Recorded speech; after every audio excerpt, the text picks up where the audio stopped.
हमें बना के तुम अपनी चाहत, खुशी को दिल के करीब कर लो।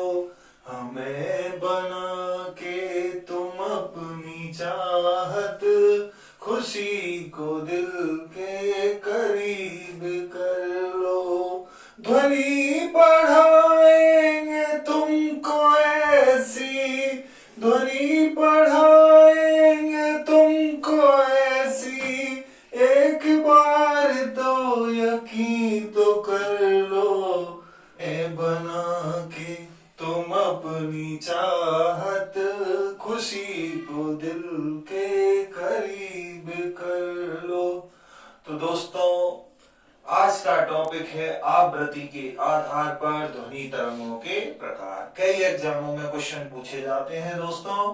तो ये ध्वनि तरंगें तीन प्रकार की होती हैं। पहला प्रकार है अवश्रव्य, इनको कहते हैं इंफ्रासोनिक। दूसरा प्रकार है श्रव्य, इनको कहते हैं ऑडिएबल। और तीसरा प्रकार है पराश्रव्य, इनको कहते हैं अल्ट्रासोनिक। तो दोस्तों, आवृत्ति के आधार पर हम प्रकार पढ़ रहे हैं ध्वनि तरंगों के। ये जो अपश्रव्य तरंगें होती हैं, इनका दूसरा नाम है इंफ्रासोनिक। इनमें आवृत्ति होती है 20 हर्ट्ज से कम होती है। अब इसके एग्जाम्पल हैं दोस्तों, देखिए, जैसे भूकंप तरंगें, हृदय की धड़कन की तरंगें। तो ये दोनों प्रकार की जो तरंगें हैं वो होती हैं अपश्रव्य। इनका आईएमपी पॉइंट ये है कि मनुष्य इन्हें नहीं सुन सकते हैं और इन्हें हाथी, ब्लू व्हेल सुन सकते हैं। तो पहला प्रकार है अश्रव्य, इनकी आवृत्ति 20 हर्ट्ज से कम। भूकंप तरंगें, हृदय धड़कन की तरंगें, इन्हें मनुष्य नहीं सुन सकते हैं, हाथी, ब्लू व्हेल सुन सकते हैं। दूसरा प्रकार है श्रव्य, इनको कहते हैं ऑडिएबल। इनकी जो आवृत्ति होती है वो 20 से 20,000 हर्ट्ज तक होती है, इन्हें मनुष्य भी सुन सकते हैं। और तीसरा प्रकार है प्यारे दोस्तों पराश्रव्य, इनको कहते हैं अल्ट्रासोनिक। इनकी जो आवृत्ति होती है वो 20,000 हर्ट्ज से अधिक होती है, या फिर इसको ऐसे भी कह सकते हैं 20 किलो हर्ट्ज से अधिक इनकी आवृत्ति होती है। इन्हें मनुष्य नहीं सुन सकते, लेकिन जानवर जैसे कुत्ता, बिल्ली, चमगादड़, डॉल्फिन इनको सुन सकते हैं। अब यदि यूज पूछे जाए अपन से, जैसे कोई भी क्वेश्चन आ गया सोनोग्राफी में कौन सी ध्वनि तरंगों का उपयोग होता है, तो हमें आंसर देना है पराश्रव्य, क्योंकि सर्वाधिक जो यूज है वो पराश्रव्य यानी कि अल्ट्रासोनिक के होते हैं। जैसे सोनोग्राफी में, सोनार में, उसके बाद समुद्र की गहराई मापने में, उसके बाद दांत, मशीन और कारखानों की सफाई में, कोहरा हटाने में, हानिकारक जीवाणुओं को मारने में या नष्ट करने में, मस्तिष्क ट्यूमर, गठिया रोग के उपचार में, चमगादड़ के रात्रि विचरण में और डॉल्फिन द्वारा शिकारी की पहचान करने में पराश्रव्य अल्ट्रासोनिक ध्वनि तरंगों का उपयोग किया जाता है। एक बार दोबारा से देखें दोस्तों, ये तीन प्रकार की होती हैं आवृत्ति के आधार पर। 20 हर्ट्ज से कम आवृत्ति है तो वो ध्वनि तरंगें होंगी अपश्रव्य। यदि 20 से और 20,000 हर्ट्ज आवृत्ति है तो वो होंगी श्रव्य। यदि 20,000 हर्ट्ज से अधिक है तो वो होंगी पराश्रव्य। सर्वाधिक यूज पूछे जाते हैं पराश्रव्य के। इसके बाद एक छोटा सा टॉपिक और है दोस्तों, उसको भी कंप्लीट कर लेते हैं आज। तो हम देखते हैं कि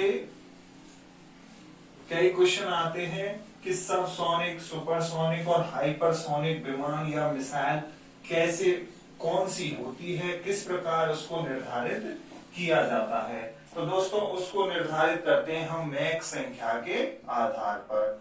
तो ये जो मैक संख्या है इसको हम कैसे ज्ञात करते हैं। यदि क्वेश्चन में हमें दिया जाए वायुयान या मिसाइल की चाल, यदि क्वेश्चन में हमें वायुयान या मिसाइल की चाल दे दी जाए तो हमें यह पता होना चाहिए कि वायु में ध्वनि की चाल होती है 332 मीटर प्रति सेकंड। 332 मीटर प्रति सेकंड। तो हमें क्वेश्चन में दिया जाए वायुयान या मिसाइल की चाल, उसमें अपन को भाग दे देना है 332 का। अब यदि प्यारे दोस्तों ये जो मैक संख्या जो आंसर आता है, मैक संख्या का मान यदि हमारा एक से कम है, यदि एक से कम है तो वो मिसाइल या विमान हमारा होगा सबसोनिक, सबसोनिक। तो वो होगा हमारा मिसाइल या विमान सबसोनिक। इसको कहते हैं ध्वनिक। क्या कहते हैं प्यारे दोस्तों? ध्वनिक भी कहते हैं हिंदी में। जैसे हमारे देश के पास दो मिसाइल हैं, अग्नि और पृथ्वी, अग्नि और पृथ्वी। तो ये अग्नि और पृथ्वी जो मिसाइल है वो है सबसोनिक प्रकार की। यदि प्यारे दोस्तों ये मैक संख्या का मान, मैक संख्या का मान एक से अधिक प्राप्त हो तो वो मिसाइल होगी सुपरसोनिक, सुपरसोनिक। वो विमान भी सुपरसोनिक होगा। इसको कहते हैं पराध्वनिक। इसको बोला जाता है प्यारे दोस्तों पराध्वनिक। जैसे हमारे पास दो हैं, प्रहार और ब्रह्मोस। प्रहार और ब्रह्मोस जो मिसाइल हैं वो सुपरसोनिक कैटेगरी की हैं।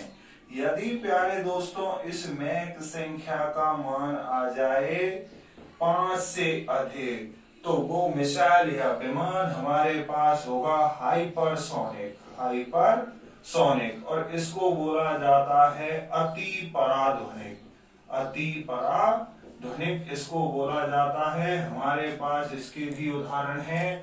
एक तो है शौर्य, एक तो है शौर्य और एक है ब्रह्मोस सेकंड, ब्रह्मोस सेकंड। तो ये इस प्रकार मैक संख्या के आधार पर हम पता लगाते हैं सबसोनिक, सुपरसोनिक और हाइपरसोनिक। अग्नि और पृथ्वी सबसोनिक है, प्रहार और ब्रह्मोस सुपरसोनिक है और शौर्य, ब्रह्मोस सेकंड ये हाइपरसोनिक है। इनका पता हम लगाते हैं मैक संख्या के आधार पर। मैक संख्या कैसे ज्ञात की जाती है? सबसे पहले हमें वायुयान या मिसाइल की चाल यदि दी गई है तो उसमें हम वायु में ध्वनि की चाल होती है 332 मीटर प्रति सेकंड का भाग देकर के यदि मैक संख्या एक से कम आए, एक से कम आए तब तो होगा सबसोनिक। यदि एक से अधिक आए तो सुपरसोनिक और 5 से अधिक आए तो हाइपरसोनिक। तो प्यारे दोस्तों आज के लिए इतना ही। कल फिर मिलेंगे नए वीडियो के साथ। लाइक करें, कमेंट करें और सब्सक्राइब करते रहें। धन्यवाद।